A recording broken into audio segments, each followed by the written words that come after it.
Hello नमस्कार दोस्तों।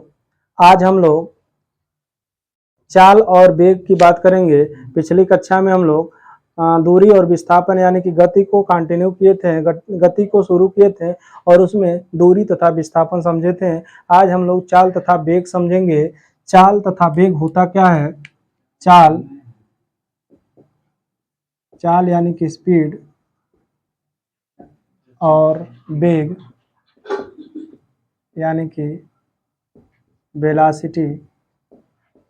वेग क्या होता है और चाल क्या होता है, ये चीजें हम लोग समझेंगे। तो चाल होता है, जैसे हम लोग दूरी पढ़े हैं, दूरी और विस्थापन दोनों को रिलेट करके हम लोग पढ़ेंगे। जैसे एकांक समय में तय की गई दूरी चाल कहलाता है और एकांक समय में तय किया गया विस्थापन वेग कहलाता है। किसी वस्तु द्वारा एकांक समय में चली गई दूरी चाल कहलाता है और किसी वस्तु द्वारा एकांक समय में तय किया गया विस्थापन वेग कहलाता है। एकांक समय की बात करें हम लोग तो ये जैसे मान लीजिए टी समय है।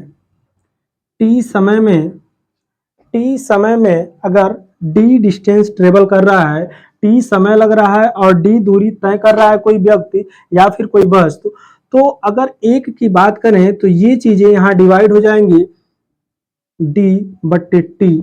और ये जो एक है एकांक समय में तय किया गया दूरी चाल कहलाता है। एकांक समय में तय की गई दूरी चाल कहलाता है और ये जो एकांक की बात होगी वही उसकी चाल होगी यानी स्पीड होगी,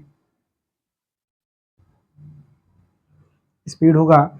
और यहाँ एक फार्मूला लिखे हम लोग तो ये होगा चाल बराबर दूरी बट्टे समय। चाल बराबर दूरी बट्टे समय।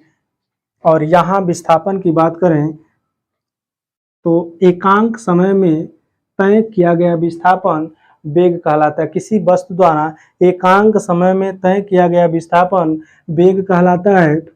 वेग बराबर विस्थापन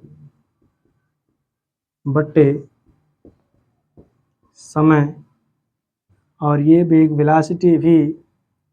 और ये विस्थापन का मतलब होता है शॉर्टेस्ट पाथ यानी न्यूनतम दूरी डेल्टा डी और बट्टे समय टी। और विस्थापन सदिश राशि है। अगर विस्थापन सदिश राशि है तो वेग भी क्या होगा? सदिश राशि होगी। अगर विस्थापन सदिश राशि है तो वेग भी सदिश होगा, क्योंकि ये वेग विस्थापन तथा समय पर निर्भर कर रहा है और ये चाल दूरी तथा समय पर निर्भर कर रही है। तो हम लोग देखेंगे कि विस्थापन अगर सदिश राशि है तो इसका मतलब वेग भी सदिश राशि होगा। और दूरी अगर अदिश राशि है तो चाल भी अदिश राशि होगी। और अगर सदिश राशि है तो हम लोग सदिश को वेक्टर कहते हैं और इसे हम लोग ऊपर इस तरह से तीर का निशान यानी कि तीर का चिन्ह लगाएंगे, यानी इसे हम लोग कहेंगे वेक्टर। ये वेक्टर भी है और ये वेक्टर डेल्टा डी और ये टी। अगर इसके मात्रक की बात करें हम लोग एसआई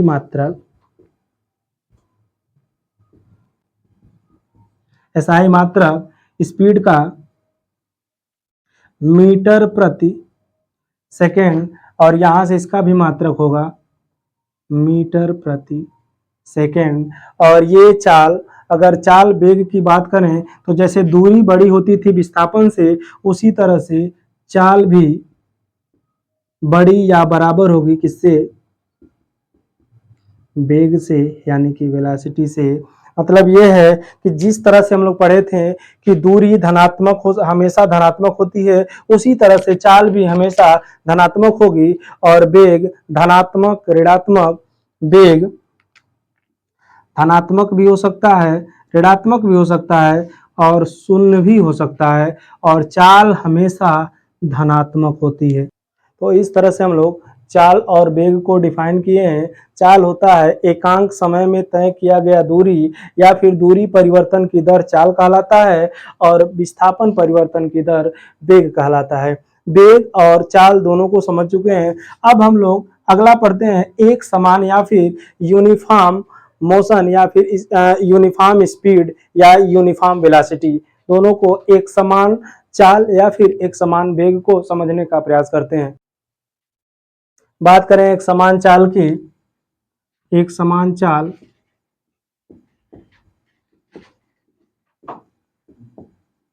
एक समान चाल मतलब यूनिफॉर्म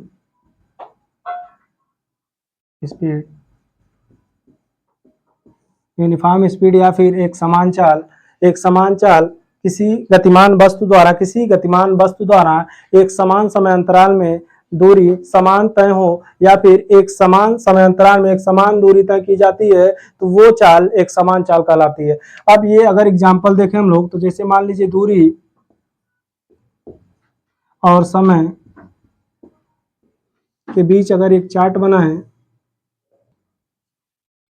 दूरी और समय के बीच अगर ग्राफ बनाए हम लोग, तो दूरी मान लीजिए समय 0 से लेकर के 1 सेकेंड, 1 से 2 सेकेंड, 2 से 3 सेकेंड इस तरह से चल रहा है। और मान लीजिए जब समय 0 है तो दूरी 0 मीटर, यानी कि समय जैसे जैसे बढ़ रहा है वैसे वैसे ये दूरी भी बढ़ेगा, 10, 15 मीटर इस तरह से। समय 1 सेकेंड बढ़ा तो दूरी 5 मीटर, समय 1 सेकेंड दूरी 5 मीटर, समय 1 सेकेंड तो दूरी 5 मीटर, यानी कि जब समय समान है तो दूरी भी समान समय अंतराल में, जैसे समय का अंतर समान है तो दूरी भी समान तय कर रहा है, इसलिए इस चाल को हम लोग कहेंगे कि ये एक समान चाल है। और इसके बीच अगर एक ग्राफ खींचे हम लोग, समय और दूरी के बीच अगर ग्राफ खींचे, दूरी और समय के बीच के ग्राफ को हम लोग चाल कहते हैं, या फिर जब दूरी और समय के बीच ग्राफ खींचा जाता है तो वो चाल को प्रदर्शित करता है। और ये मान लीजिए समय है 0, ये 0 0, ये 1 सेकेंड और ये 2 सेकेंड, ये 3 सेकेंड, और ये दूरी जो तय कर रहा है वो 5 मीटर, 10 मीटर और 15 मीटर। और अगर जब समय 0 है तो दूरी भी 0 है, समय 1 सेकेंड बढ़ रहा है तो दूरी भी 1 सेकेंड, यानी कि इसका इंटरसेक्शन पॉइंट यहाँ है। और जैसे जैसे दूरी बढ़ रहा है वैसे वैसे समय भी साथ ही साथ बढ़ता जाएगा। और ये ग्राफ कुछ इस तरह से निकल करके आएगा। इसे हम लोग आपस में जब मिलाएंगे तो ये ग्राफ दूरी तथा समय को प्रदर्शित करेगा। और दूरी तथा समय के बीच के ग्राफ को हम लोग चाल कहते हैं, ये चाल को रिप्रेजेंट करेगा। और जहां जहां दूरी है वहीं अगर विस्थापन पुट किया जाए, अगर ये विस्थापन हो जाए, जहां दूरी है वहां अगर विस्थापन कर दिया जाए तो वो एक समान चाल ना कह करके हम लोग कहेंगे कि ये एक समान वेग को प्रदर्शित कर रहा है या फिर एक समान वेग है। इसके आगे हम लोग परिवर्ती वेग समझते हैं। ये मान लीजिए पहला पॉइंट है। अब इसके आगे हम लोग परिवर्ती वेग समझते हैं। परिवर्ती वेग या फिर परिवर्ती चाल क्या होता है।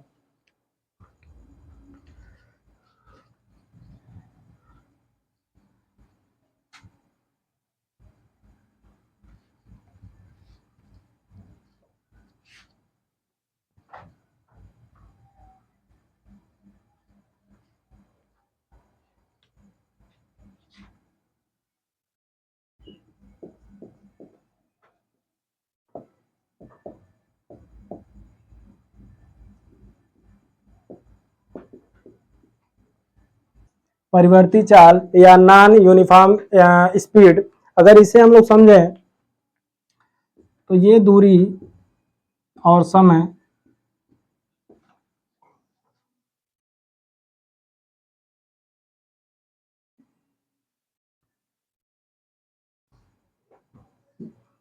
समय मान लीजिए 0 सेकेंड है, फिर 1 सेकेंड हुआ, 2 सेकेंड हुआ, 3 सेकेंड, ऐसे इस तरह से समय बढ़ रहा है। और दूरी की बात करें तो मान लीजिए स्टार्टिंग में 0 दूरी रहा होगा, फिर 5 मीटर बढ़ा, फिर 7 मीटर, फिर 10 मीटर।